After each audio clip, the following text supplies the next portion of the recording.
October is the month that calls attention to many worthy causes. Today, we want to call your attention to another one. Joining me now is Dr. Thomas Cordier with the New England Center for Cognitive Behavioral Therapy, and we're talking about depression today. Something that I believe in, feel free to jump in, flies under the radar sometimes, whether people don't want to talk about it or whether people don't fully understand it. Is that accurate, do you think? Yeah, I think that's very accurate. We all suffer with depression from time to time. However, when depression gets in your way and you're unable to live your life to its fullest, you're having problems getting to work, having problems getting to school or to class, can't get out of bed in the morning, aches and pains, lethargia, which is tiredness, prolonged tiredness, a lot of sadness. I think that's when it becomes a problem. In mental health, we say that things don't become a problem until they really start affecting your life profoundly or someone else's life.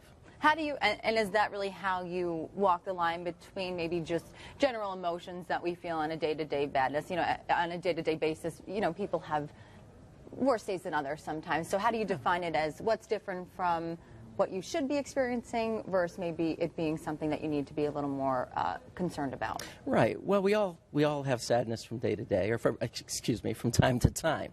That's normal human behavior. However, I think when the sadness is a daily thing, and it lasts maybe throughout the entire day, or like I said, it's disrupting your life in numerous ways, I think it becomes a problem.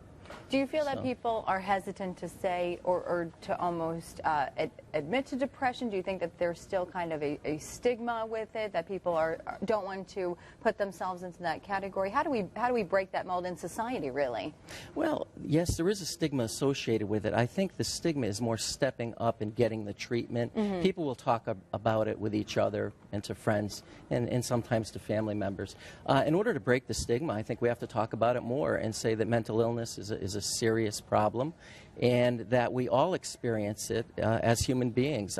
1 out of every 5 Americans has a diagnosis, and 100% of Americans struggle with negative emotions. It's part of being human. And I would presume that it's not just about you personally understanding it, it's about those around you trying to understand it as well. It's family, it's friends, all kind of understanding where you're coming from at that period in your life. Absolutely, Tara Joyce.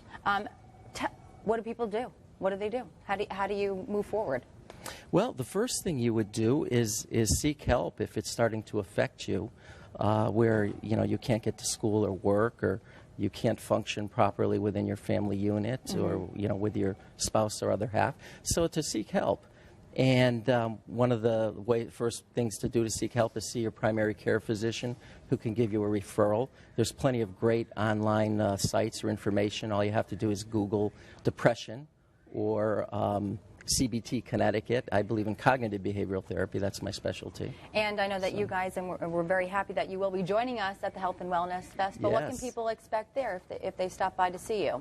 Well, we're going to be doing validated depression assessments and checking people's scores. And if the score is low, we're going to suggest that they seek help, that they get an official diagnosis, and then seek treatment if needed. All right. Dr. Cordier, thank you so much for being with us today. We really appreciate it. And again, learn more about our Health and Wellness Festival.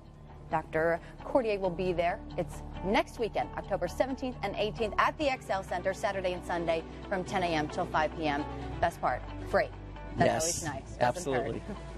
Turning now to Kate.